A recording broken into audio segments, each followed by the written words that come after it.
Quiero saludar en esta parte del programa a Antonio de la Cruz, él es presidente de Inter-American Trends, analista político. Antonio, bienvenido, gracias por estar con nosotros. Muchas gracias, Irania. Siempre es un placer de estar contigo y tu audiencia. Gracias, Antonio. Igual para nosotros tenerte. Antonio, por prescripción médica, tiene estos lentes oscuros. No es que no quiera que le veamos los ojos como hacemos siempre, pero me parece importantísimo conversar con él. Así que espero que no te afecte el estar allí frente a la luz para conversar con nosotros. Y además que mejores pronto. Antonio, después de oír todo esto y de leer, ya voy a comentar sobre eso, unas declaraciones de un alto funcionario de la administración Biden que se han dado el día de hoy, justo me acaban de llegar. Yo voy a empezar por preguntarte esto. ¿Las sanciones funcionan o no funcionan? Por supuesto que funciona, si no, no estaría el régimen chillando, como decimos popularmente en Venezuela.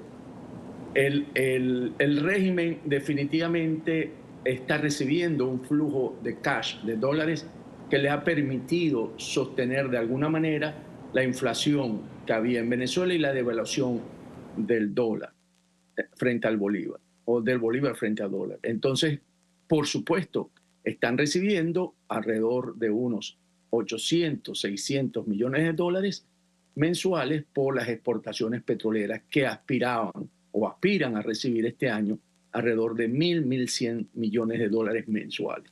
Entonces, el retirarle esa capacidad de ingreso les pega muy duro porque fue precisamente lo que estalló la crisis el año pasado y que sigue siendo hoy la crisis del aumento del salario mínimo en Venezuela, que lo siguen sosteniendo en $4 y que dieron un bono pequeño, aumentaron el bono económico, pero que no es suficiente porque necesita hacer un aumento salarial y que estaba apuntando a hacerlo para el 1 de mayo y para poder ir a la elección presidencial bastante con un mejor soporte económico. Ahora, si funcionan, y yo creo que funcionan, es decir, si no se aplicarían de la manera que se han aplicado hasta ahora, Antonio. ¿Por qué hay quien sostiene, entre otros, la administración Biden, que no dan resultado? Cuando llegó la administración Biden, que el presidente Trump había aplicado una política de máxima presión donde incluye las sanciones económicas, y al no haberse producido un cambio del régimen de Maduro, la administración Biden sostuvo de que las sanciones no producían un cambio de conducta, un cambio de régimen en Venezuela y por lo tanto habían mostrado que habían fracasado.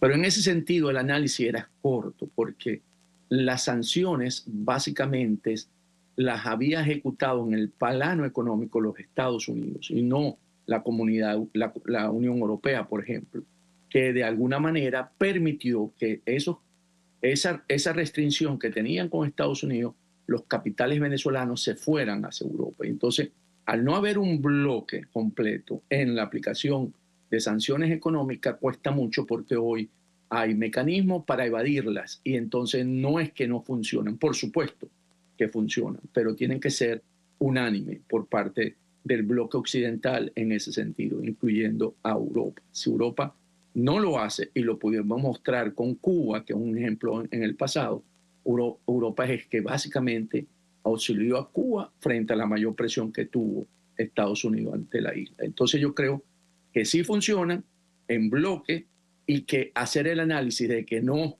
porque no ha habido un comportamiento distinto por parte del régimen en términos de un cambio para un país democrático, es una premisa falsa. De la misma manera, de esos mensajes que los secuestradores mandan para cobrar un rescate o para conseguir alguno de sus fines. Tienen hasta abril, dicen. Tienen hasta abril. Ahórrense el lapso, yanquis de mierda.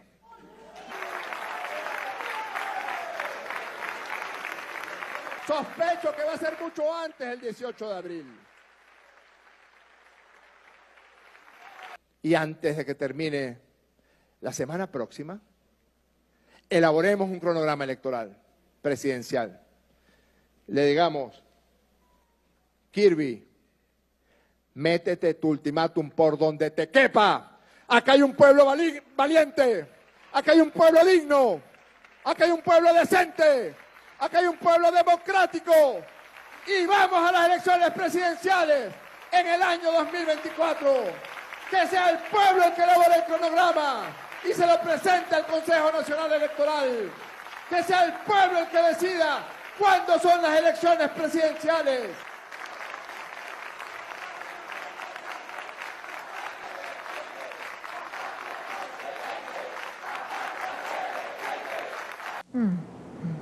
Ahora, la administración Biden se plantea, Antonio, levantar la acción, o ha levantado lo que llaman la acción 43, que tiene que ver con Minerven y el oro, y la acción 44, que tiene que ver con gas y petróleo. Hay quien señala que lo del oro son migajas y que ya eso estaba estructurado. Por si acaso no daba resultado o se violaba Barbados, ellos pudiesen recurrir a esta acción 43 que tiene que ver con el oro. ¿Quieres ayudarnos a entender, por favor, lo que esto significa? ¿Realmente es importante o no? Sí, totalmente. ¿Por qué? Porque ¿qué hizo la administración Biden? La administración Biden planteó: nosotros vamos a dar flexibilidad en todo lo que era la restricción o las sanciones que tenía desde el punto de vista del manejo económico Venezuela o el régimen de Maduro. Iba desde el oro al petróleo, al gas y a los bonos que ha metido la nación. Entonces, en ese sentido fueron amplios. Pero resulta que lo del oro, como conocemos, el oro es un negocio que es manejado por la casta militar asociada a Maduro y por las fuerzas irregulares del ELN en esa zona del arco minero del Orinoco. Es básicamente lo que hizo a retirar o a suspender, perdón, la sanción sobre el oro, que es la 43, lo que le permitió es que el negocio se volviera lícito, pudieran hacer las transacciones correspondientes dentro del mercado del oro de una manera lícita, porque al no estar suspendida, al no tener las sanciones, entonces podrías transar el oro. Lo que ocurre es que allí no hay compañías estadounidenses participando en ese negocio. Entonces, para los Estados Unidos era una de las primeras señales para demostrarle al régimen de Maduro que al no cumplir con los acuerdos con Barbados y con la Casa Blanca, le iban a mostrar que sí era fácil volver nuevamente al régimen de sanciones.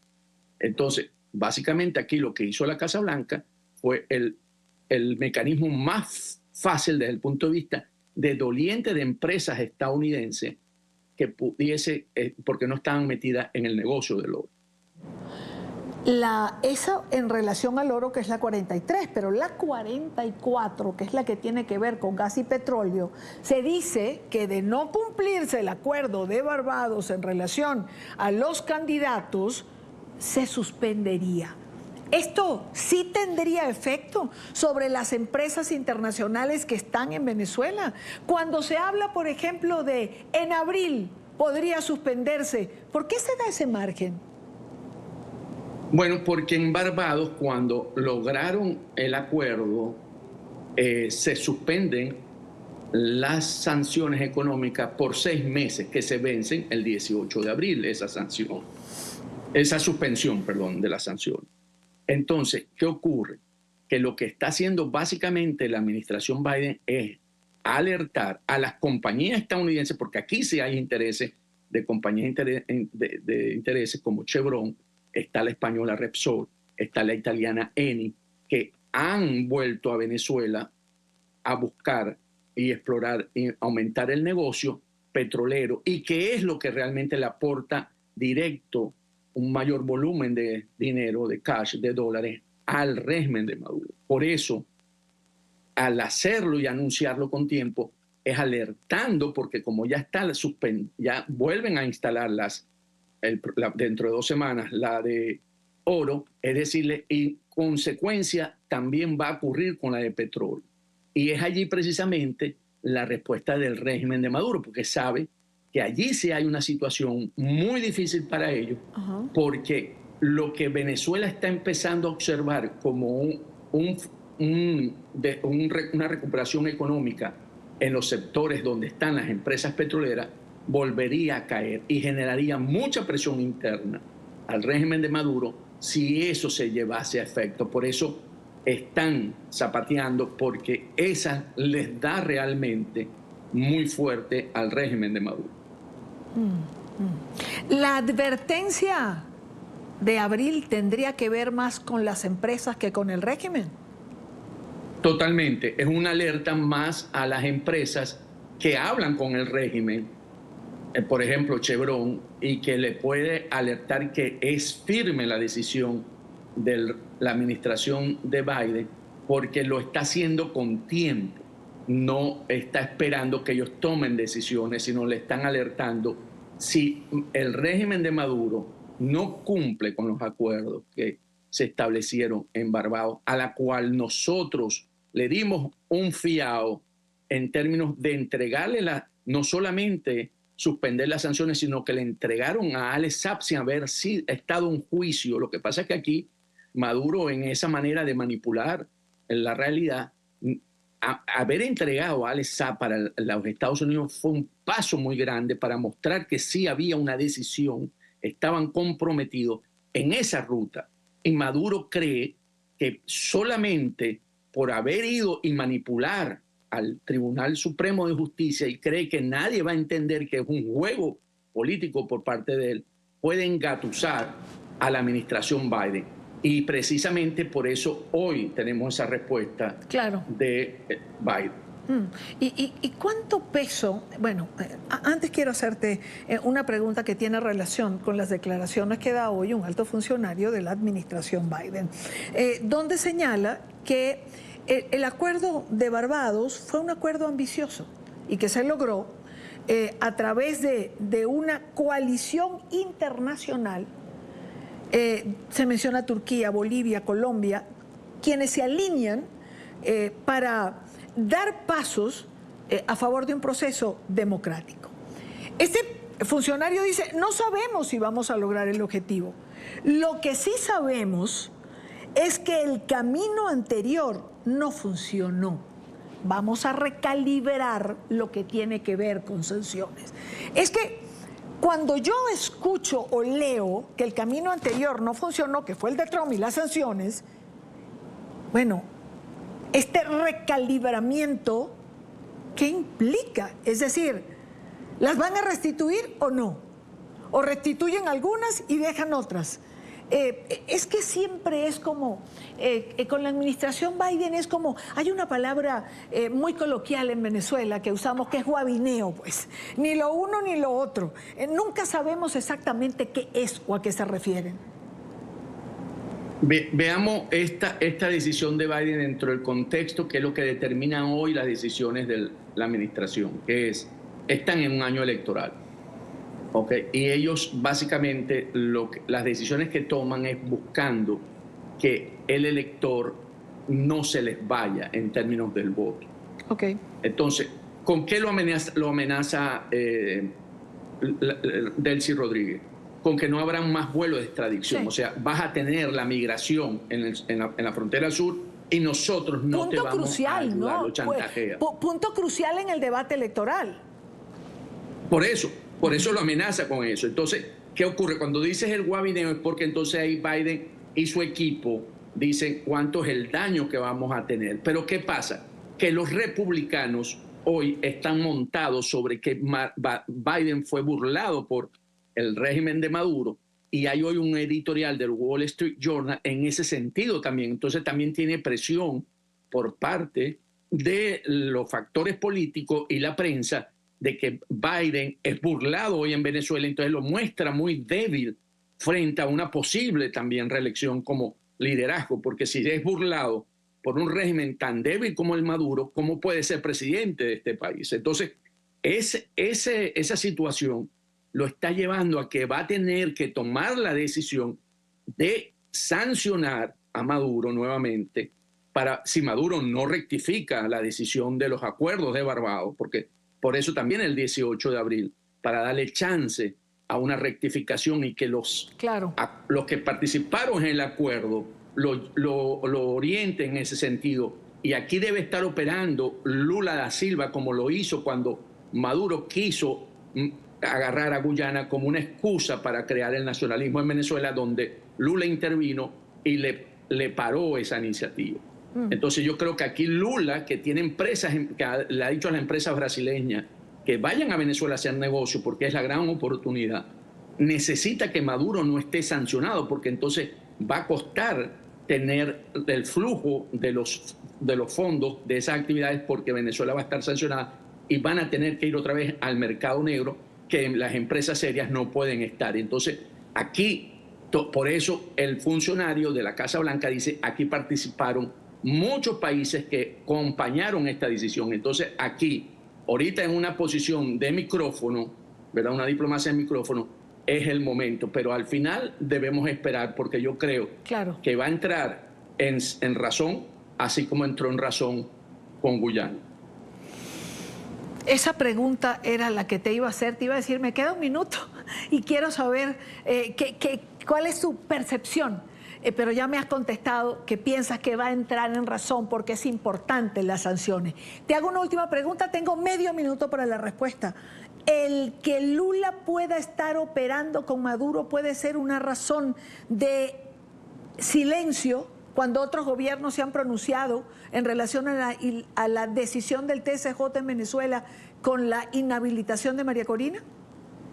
Totalmente, porque a pesar de que Lula no es partícipe de María Corina Machado, porque lo ha manifestado en ese sentido, en términos de su candidatura, pero él sabe que está en juego. Lo que a María Corina hoy la respalda es el mandato popular, los 2,8 millones que recibió, que nadie lo puede tapar con un dedo. Y eso es básicamente lo que tiene a la comunidad internacional hoy volviendo a intervenir en Venezuela, en términos de entender lo que está pasando y haber visto que una decisión, un capricho del régimen de Maduro en términos de escoger el candidato de la oposición, está volviendo a colocar a Venezuela fuera de la comunidad internacional en términos de negocios lícitos. Antonio de la Cruz, vicepresidente de Interamerican Trade, analista político. Antonio, gracias por acompañarnos. Siempre un gran placer estar contigo. Y Dani, bienvenida nuevamente al programa. Gracias, Antonio, gracias de nuevo.